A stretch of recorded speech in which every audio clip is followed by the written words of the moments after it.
السلام عليكم ورحمة الله وبركاته داوديال kusoo dhawaada maxaa ka cusub baraha bulshada hay'adda nabad sugidda iyo sirdoonka dowladda Soomaaliya ayaa barteeda Twitter-ka kusoo bandhigtay nin fanaan ah oo magaciisa lagu sheegay Abshir Garane Ahmed kaasi oo nisa ay sheegtay inuu ka tirsan yahay kooxda fanka gobolka Banaadir haddana dowladda federaalku ay sheegtay inuu ka tirsan yahay ururka Al-Shabaab ninkan ayay nabad sugidda dowladda Soomaaliya sheegtay in Al-Shabaab uu qaabilsanaa sahanka iyo maaliyadda waxaana Cabdicasiis Afrika oo ka tirsan warbaahinta dowladda uu sheegay in dabagal dheer kadib Nisa ay gacanta ku soo dhigtay Abshir wixii hadda ka dambeysana loo gudbin doono hay'adda garsoorka muuqaalka la soo dhigay Twitter-ka hay'adda nabad sugidda waxaa ka muuqday Abshir Garane Ahmed oo sheegaya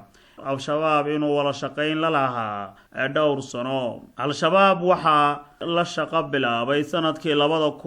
2013 shaqadeedu waxa weeyay fanaan waxaana ka shaqaynayay gobolka Banaadir qaybtiisa fanka iyo suugaanta Al-Shabaabna waxaan u qaabilsanaa qaybta macluumaadka iyo maaliyadda iyuu sheegay Abshir Garane oo muuqaalka ay nabad sugiddu soo dhigtay Twitter-ka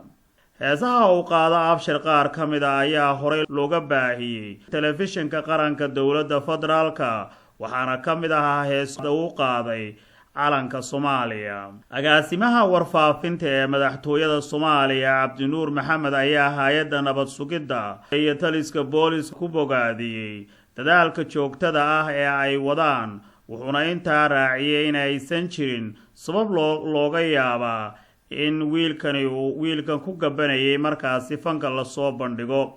wuxuu intaa raaciyay in sharciga la dagaalanka argagixisada uu weli hor yaalo golaha shacabka oo weli la meelmarin taasina ay keenayso inay gacmaha ka xidho hay'adda amniga iyo howlaha ay qabanaysaba maalmihii ugu dambeysay baa haddaba baraha bulshada la isla dhex marayay markaas sawiradiisa waxaana keentay markaasi in dadyo badan ay shaki badan ka muujiyaan iyo argagax badanba uu ku dhaco waxaa aad baraha bulshada looga hadalhayay arrintan Abshir waxaana si weyn looga soo baahiyay heesihiisii sawiro iyo qoraallo badan oo markaa uu Facebook-giisa isagu soo dhigay dadka qaarkood ayaa isweydiinaya dadka kale ee ay dhici karto in ay Al-Shabaab markaa iyakuna u shaqeeyaan hase ahaatee aan weli la aqoonsan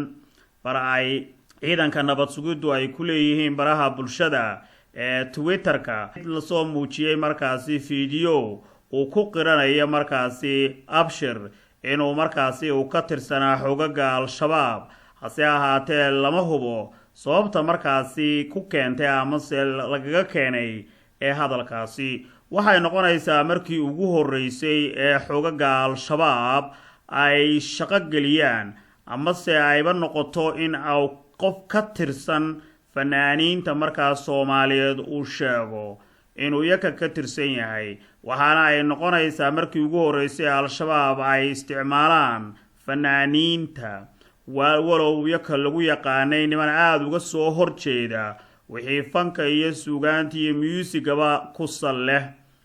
haddaba shaki weyn ayaa gebi ahaanba ummadda Soomaalida soo kala dhex gashay maadaama oo dadka Soomaalidu ay aad ugu xidhan yihiin dhinaca fanka dadna may filayn markaa arrin inay dhici karto walow markaasi agaasimaha warfaafintu uu sheegay markaasi in ay Al-Shabaab nooc walba isku ekaysiin karaan oo ina markaasi wax dhayaabi ayna jirin in run ahaantii wiilkani markaasi ku gabado fanaannimo haddaba waxaa aad iyo aad markaasi isweydiin tale markaasi in qof kasti oo title kasti amase nuuc kastiba u shaqaysan karaa inay adeegsan karaan markaasi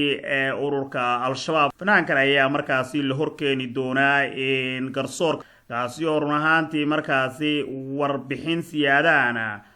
dib looga heli doono fanaankan ayaa daawada saad u jeedaan baa heeso badan oo YouTube-ka ku jira xitaa lamaane ay ku qaadayaan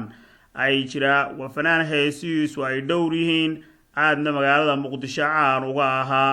waa maxaa ka cusub baraha bulshada iyo xasan kuraani habeen wanaagsan